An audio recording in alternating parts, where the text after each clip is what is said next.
इसलिए उसका नाम पड़ा अनंतनाग। फिर जब आगे हम लोग जाएंगे तो आगे जाते समय पड़ता है, देखिए अमरनाथ जाते समय दो मार्ग है, एक तो बालटाल का रास्ता है और एक बैलगांव का। आज के लोग उसको पहलगांव बोलते हैं। तो बालटाल की दूरी जो है वो कम है, 14 या 15 किलोमीटर का दूरी है, लेकिन जो पहलगांव का रास्ता है, भैया गई हो? अच्छा, वाह, शिव की बड़ी कृपा की आप दर्शन कर लिए अमरनाथ। बोलिए अमरनाथ बाबा की। जीवन में एक बार अवश्य बाबा बर्फानी का दर्शन करें। जब तक जिंदगी है प्रयास करें, हर साल जाएं, लेकिन अगर नहीं जा सकते तो एक बार अवश्य वहां जाएं, दर्शन करें। जीवन धन्य हो जाता है महाराज, व्यक्ति अमर हो जाता है, समझिए परम कल्याण हो जाता है, शिव की कृपा हो जाती है उस पर।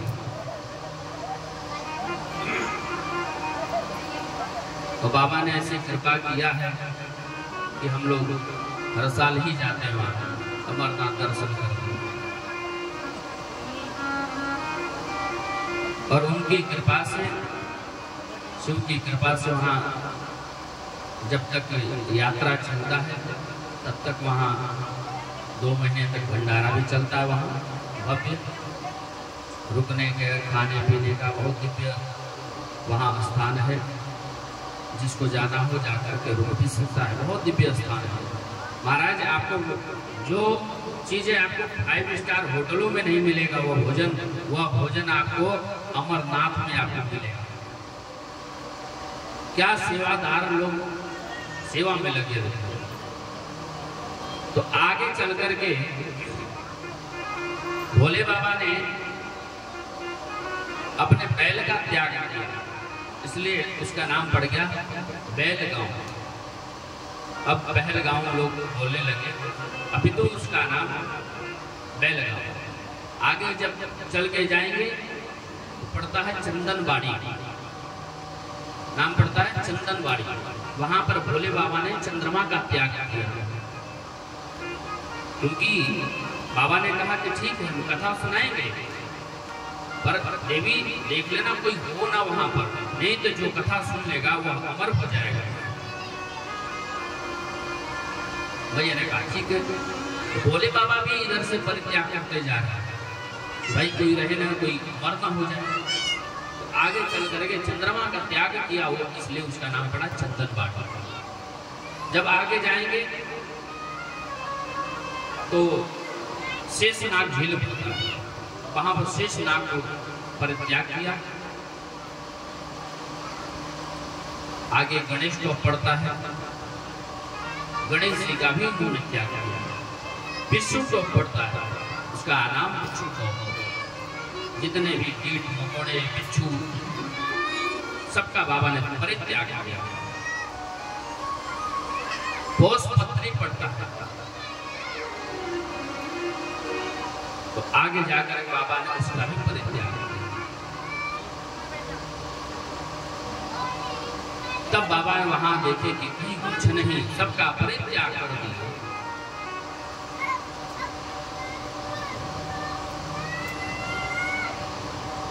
तो बाबा ने प्रारंभ किया, भैया को कहे कि भाई उच्चारण करते रहना, हुंकारी भरते रहना, तभी तो पता चले कि कथा सुन रही हो। बोले ठीक है। हाँ, तो जैसे वो कहराते ना, हाँ जी, संस्कृत के सब बोलते हैं ओम ओम, कथा सुनाए तो बोल रहे ना ओम ओम, ताकि हमको लगे कि हम कथा सुना रहे हैं तो आप कथा भी सुन रही है। भैया ने कहा ठीक है। बाबा ने कथा प्रारंभ, दूसरे दिन कथा हुई, तीसरे दिन की कथा हुई। देखा नहीं, एक छोटा सा सुख पक्षी उस अंडे ने दिया, बोले क्या करेगा। लेकिन वो पहले दिन की कथा हुई, विश्राम हवाओं के चलते टूट पड़ा। दूसरे दिन कथा हुई, तीसरे दिन कथा हुई।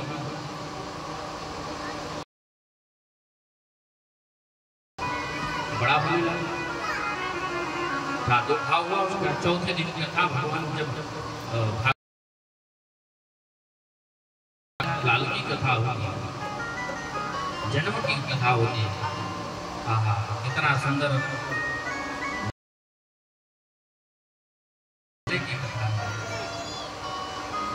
चौथे दिन की कथा सुन करके वह शुभ पक्षी कहता, आहा कितना आनंद आ रहा है। छठे दिन की कथा हुई, सातवें दिन कथा जब हुई, बाबा ने कहा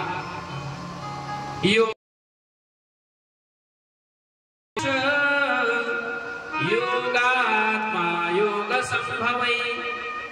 जैसे ही बाबा ने माता पार्वती सांख्य योग के बारे में, योग के बारे में, सांख्य योग के योगी स योग विन्यास, योग के बारे में कथा सुना रहे हैं। संन्यास तो पार्वती मैया को नींद लग गई। अब वह शुभ पक्षी ने देखा कि माता तो सो गई और उच्चारण बंद। ओम ओम ओम का उच्चारण करने लगे। भगवान शंकर ने कथा विश्राम किया, साथ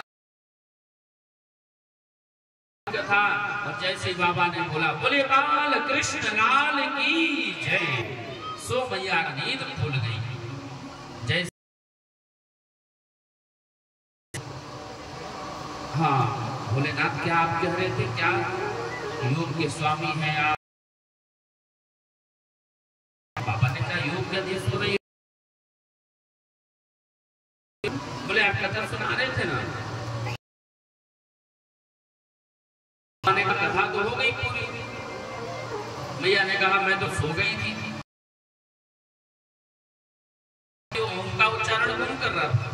बाबा ने पीछे मुड़ करके देखा तो पीछे देखा कि शुभ पक्षी कथा सुन लिया के लिए। बाबा ने कहा कोई बात नहीं, लेकिन इसने पीछे से कथा सुना है, अवश्य ही मार्ग इसका अवश्य मृत्यु होना चाहिए। बाबा त्रिशूल लेकर के मारने दौड़े, हो गई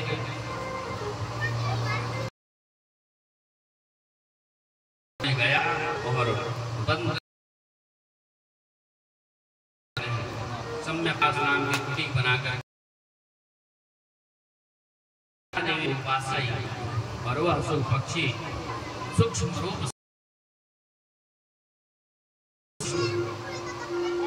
और वही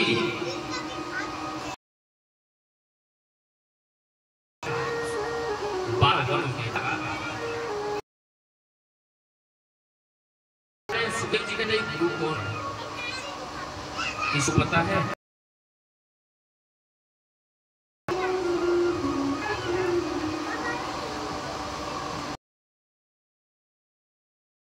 की ओर चलने दें। जब साक्षात राधा रानी का उनका दर्शन हो गया, का असली गुरु राधा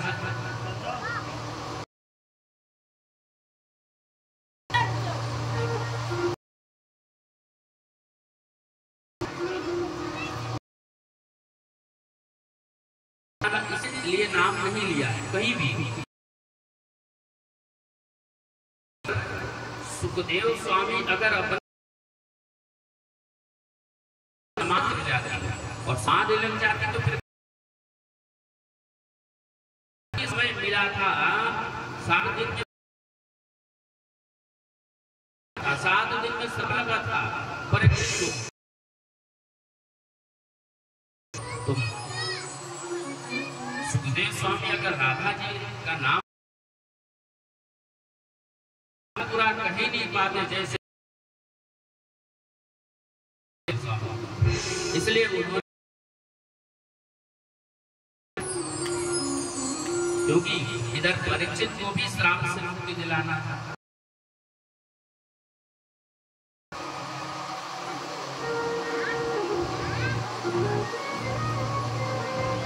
जिन्होंने सुखदेव जी ने गर्भ से बाहर आओ, तुम्हारे मातोश्री को कष्ट होता होगा। राधा जी से कहते हैं सुखदेव स्वामी माया का असर हो जाएगा। राधा जी ने कहा मैं वचन देती हूँ आप पर माया का असर।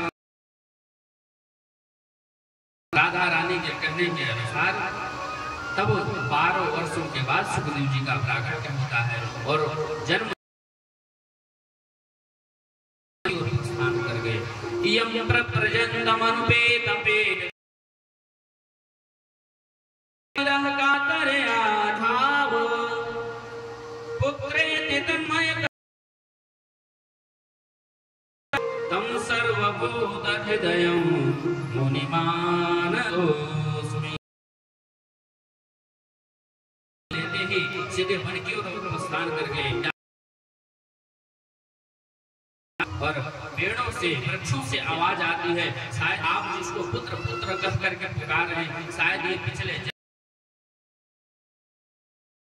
आप व्यास का आवाज आती है कि आप जिसको पुत्र पुत्र कह करके पुकार रहे हैं, व्यास पिता रहे और आप उनके पुत्र रहे। ऐसा अवरोध भी बोले भक्तवत्सल भगवान की जय जय। आइए हम लोग परम मंगल कथा का श्रवण करते हैं। से पहले एक सुंदर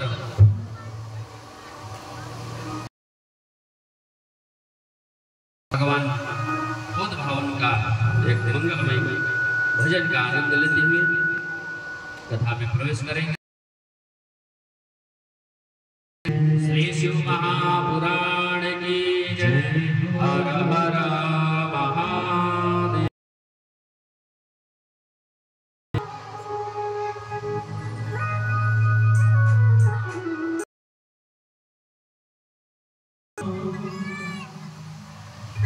मेरी जो लाज है भोले तेरे दुखिया गरीब की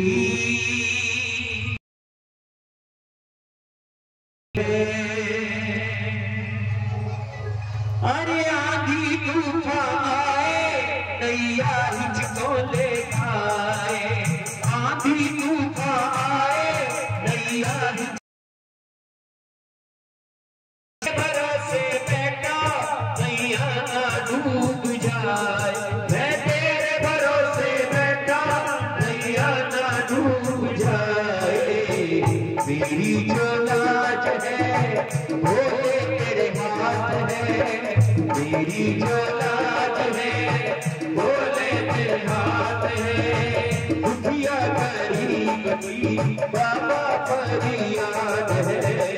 मेरी जो लाज है भोले तेरे हाथ है। मेरी जो लाज है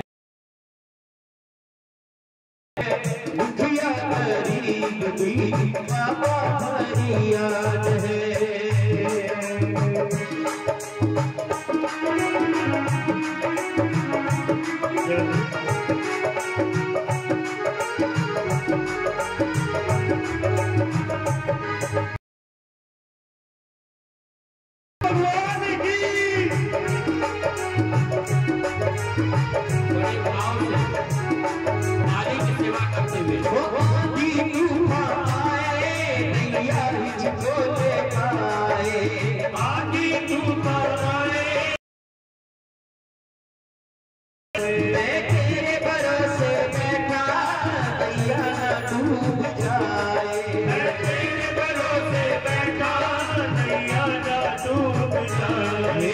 अंधियारी रात है ना कोई साथ है। अंधियारी रात है ना की भोले भरी याद है, तेरी जो लाज है भोले तेरे हाथ है, दुखिया गरीब की भोले भरी याद है।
मुझे दर्श तू दिखा दे, होगी मेरी बता दे, मुझे दर्श तू करा दे। भोले भोले भोले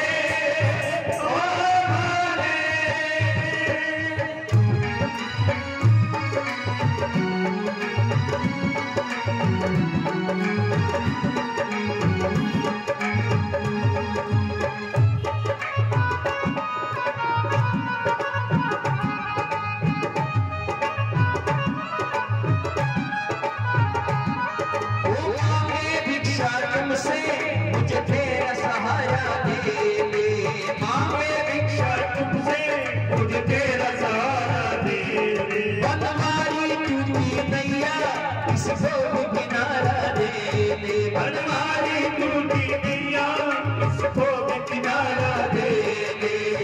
छोटी सी बात है सब तेरे हाथ है, छोटी सी बात है सब तेरे हाथ है, दुखिया गरीब की भोले भरी याद है, तेरी जो लाज है भोले तेरे हाथ है, तेरी जो लाज है भोले तेरे हाथ है, दुखिया गरीब की भोले भरी याद है, दुखिया गरीब की भोले भरी याद है, दुखिया गरीब की भोले भरी याद है, दुखिया गरीब की भोले भरी याद है, दुखिया गरीब की भोले भरी याद है। बोलिए शंकर भगवान की जय,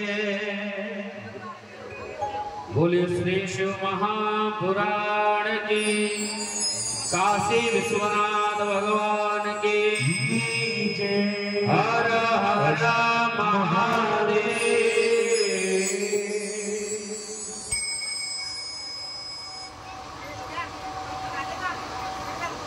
मैया जोर से जयकारा लगा लिया करो। कुछ खा के आए हो कि नहीं घर से?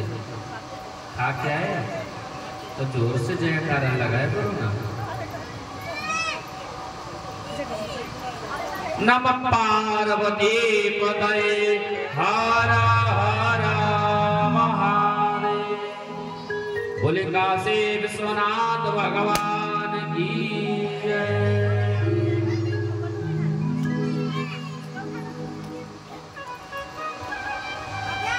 बारात हिमाचल नगरी से लेकर के भोले बाबा चलते हैं।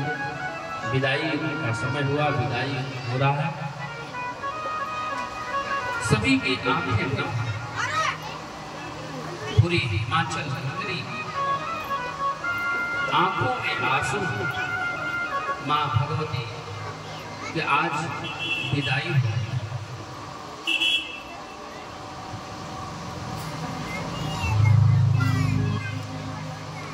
मैया पार्वती हिमाचल जी को प्रणाम करते हैं और माता पार्वती जी को मैना जी पातिव्रत धर्म का उपदेश किया। पति के साथ कैसे रहना चाहिए, कैसे उनकी सेवा करना चाहिए, अनेक प्रकार से मैना जी ने पार्वती मैया को पातिव्रत धर्म का उपदेश किया।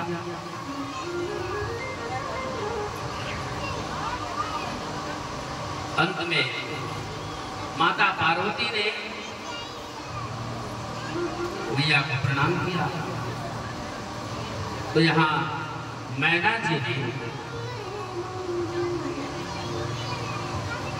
जो ब्राह्मण की पत्नी थी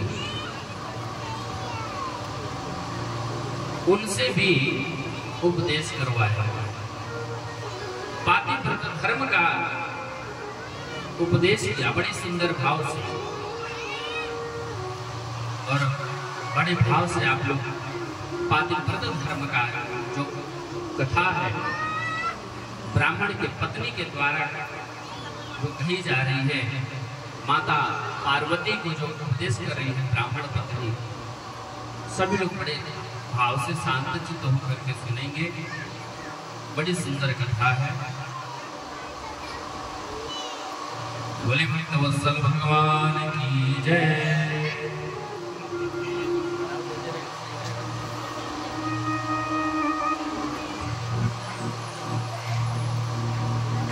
तो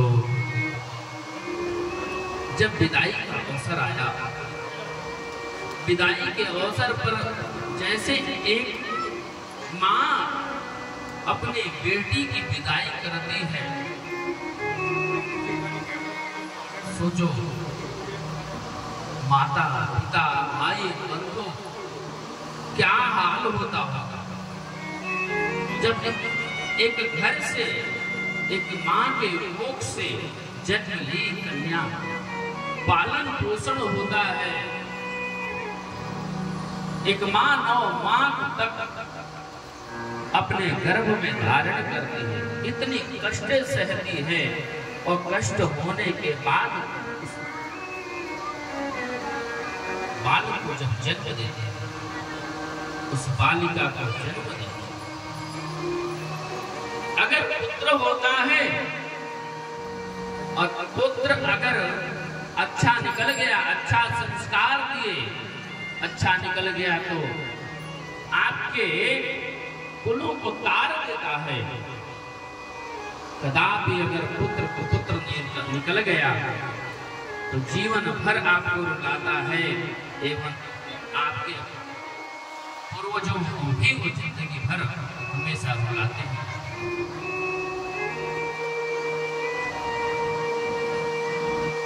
पुत्र कदापि कुपुत्र हो सकता है पर माता तो माता नहीं हो सकती। कुपुत्रो जायेत क्वचित् अपि कुमाता न भवति।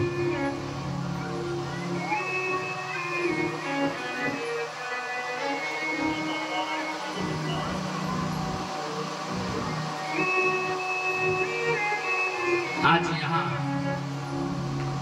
माता पार्वती का जब विदाई होता है, अच्छा जैसे एक कन्या है और जब घर से बेटी की जब विदाई होती है, उस बाप से उस माँ से पूछो उसकी क्या दशा होती होगी अपने बेटी की विदाई करते समय।